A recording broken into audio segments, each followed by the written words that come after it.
Becky Goodrick, and I was diagnosed with stage 3 breast cancer in 2007.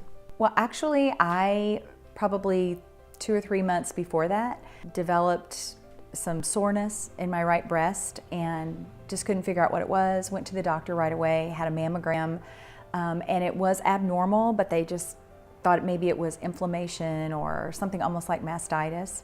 And so I was actually, by my doctor, put on antibiotics and followed up. I knew that something was wrong, but no one could particularly find exactly what it was to diagnose it as cancer. So I would just encourage anyone, if you think something's wrong, it's like in your gut, you feel it, keep pushing forward.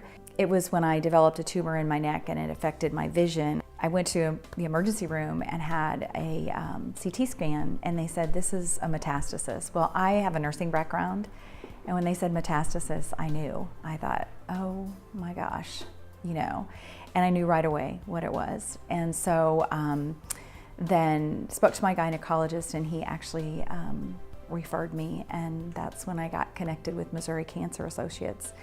And I knew when they said stage 3, having a nursing background, this is not good, but you know what? I just was not gonna go there.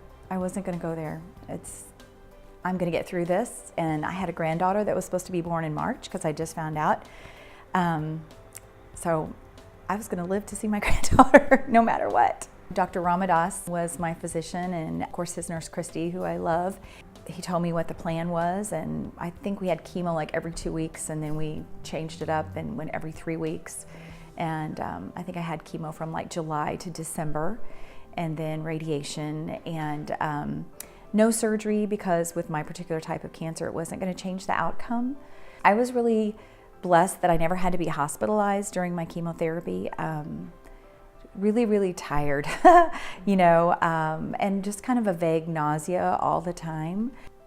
I always tell people when I talk about cancer now, hope this doesn't make me cry. As bad as it seems at the moment, cancer teaches you something. Don't sweat the small stuff, and then every day counts. You just have to be positive. So much of it is right here. It'll be 10 years in December. I'm so excited because I remember thinking, it's like we can't, you certainly can't bargain with God, but I remember praying and thinking, okay, if I could just have 5 years, if I could just make it 5 years, then I would get to see my granddaughter and she would remember me. But 5 years goes by really fast, and I'm so grateful to have 10 years. I remember going in, and I would see people come in and they had hair and they looked pretty, and they would tell me they'd been out 5 years or 10 years or whatever. And I think, okay, that's exciting to hear. So I hope more than anything, that's what I can encourage people and say, no matter what, you just fight and you think of the future, a good future.